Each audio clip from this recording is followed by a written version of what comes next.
राधे राधे भक्तों, आज हम आपको भक्तमाल ग्रंथ की कथा के अंतर्गत भक्त गोवर्धन की कथा सुना रहे हैं।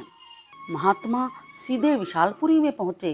उस समय आधी रात बीत चुकी थी।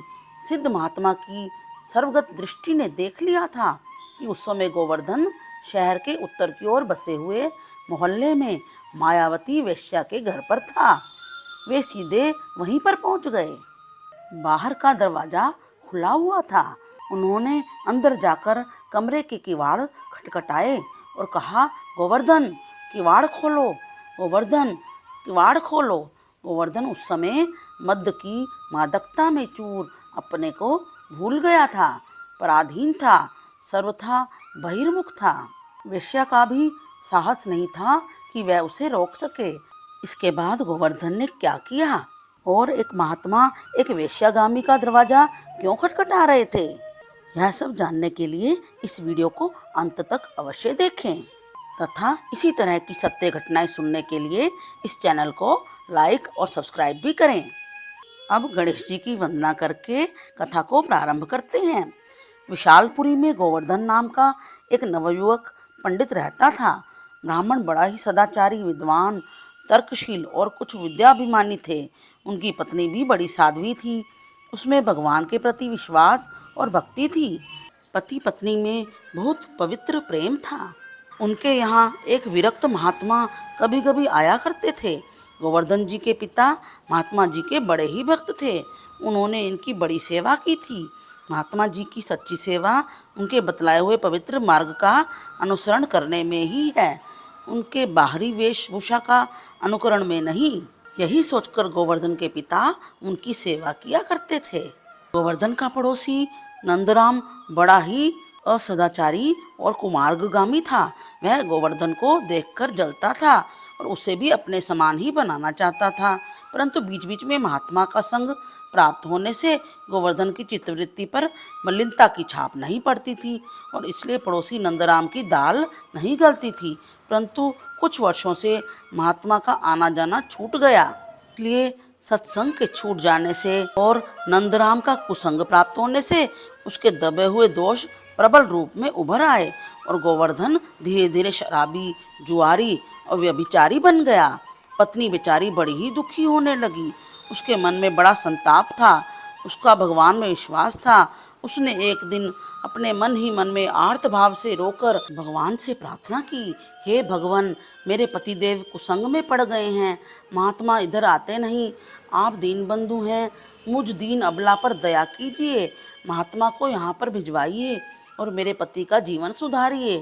हे प्रभु, आप सर्व समर्थ हैं, कृपा के सागर हैं, जीव मात्र के सुहृद हैं। आपने स्वयं कहा है, मुझको सब जीवों का सुहृद मान लेने पर उसे तुरंत शांति मिल जाती है। प्रभु, मैं आपको सर्व सुहृद मानती हूँ, आप मुझे शांति दीजिए।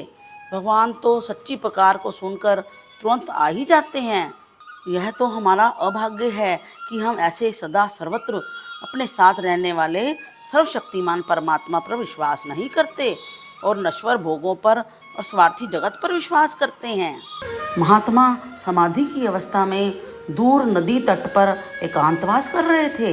अचानक उन्हें अपने सेवक के पुत्र गोवर्धन की याद आ गई। उनका हृदय तिलमिला उठा। मैं बहुत दिनों से विशालपुरी नहीं गया, पता नहीं गोवर्धन की क्या स्थिति होगी। कहीं वह कुसंग का शिकार तो नहीं हो गया। मेरे मन में बार बार क्यों उसके लिए इतना उद्वेग हो रहा है। महात्मा के मन से जगत की सत्ता का सर्वथा अभाव हो गया था। फिर सत्ता के संकल्प करने वाले मन का भी अभाव हो गया। पहले दृश्य का अभाव था, अब दृष्टा भी खो गया। रह गया वही जो है। वह क्या है, कैसा है, कौन बताए। ना कोई जानने योग्य है और ना कोई जानने वाला। फिर अचानक उनकी समाधि क्यों टूटी और गोवर्धन की अचानक से याद कैसे आ गई। महात्मा तो खुद ही हैरान हो रहे थे, मानो किसी आसक्तिवश कुछ हो रहा है। सत्य संकल्प सर्वनियंता भगवान की प्रेरणा जो थी, क्योंकि गोवर्धन की साध्वी पत्नी ने भगवान से यही प्रार्थना की थी कि महात्मा को भेजकर मेरे स्वामी का जीवन सुधारिए। महात्मा सीधे विशालपुरी की ओर चल दिए। जैसे कि निपुण लक्ष्य बेधी का बाण सीधा लक्ष्य की ओर ही जाता है। वे भी विशालपुरी पहुंच गए और समय आधी रात बीत चुकी थी। सिद्ध महात्मा की दृष्टि ने जान लिया कि इस समय गोवर्धन शहर के उत्तर की ओर बसे हुए मोहल्ले में मायावती वेश्या के घर पर है। वे सीधे वहीं पर पहुंच गए और बाहर का दरवाजा खुला था। उन्होंने अंदर जाकर कमरे के किवाड़ खटखटाए और कहा, गोवर्धन किवाड़ खोलो, गोवर्धन किवाड़ खोलो। गोवर्धन उस समय मद्य की मादकता में चूर, अपने को भूला हुआ था, पराधीन था, सर्वथा बहिर्मुख था, परंतु महात्मा के सिद्ध शब्दों की अवहेलना नहीं कर सका। वेश्या का भी साहस नहीं हुआ कि उसे रोक सके। गोवर्धन ने किवाड़ खोल दिए। चांदनी रात थी। खोलते ही अपने सामने एक परम तेज पुंज जटाधारी महापुरुष को खड़े देखा।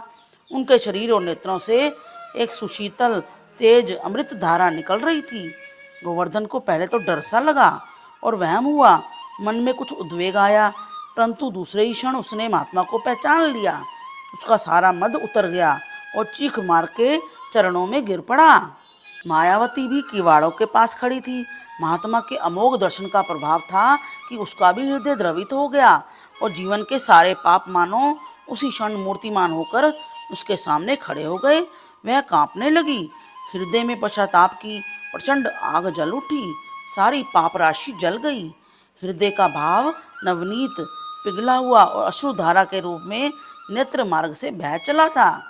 पता नहीं उसका हृदय शुद्ध हुआ, मानो वह भी आगे बढ़कर महात्मा के चरणों में गिर पड़ी और महात्मा ने उसे भी आशीर्वाद दिया और बोले, मेरे बच्चों उठो, घबराओ नहीं। भगवान की कृपा शक्ति के सामने तुम्हारे पापों की क्या बिसात है।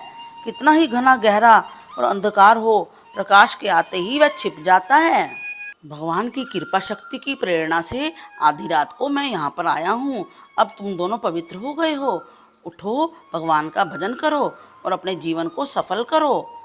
गोवर्धन, तुम घर जाओ और अपनी साध्वी पत्नी को सांत्वना दो। आज से ये मायावती तुम्हारी बहन है, इसको अपनी बहन समझना। किसी कुसंग में पड़कर ही यह इस दशा में पहुंची है। तुम्हारे पिता मेरे बड़े ही आज्ञाकारी थे, संत थे, भगवत प्राप्त पुरुष थे।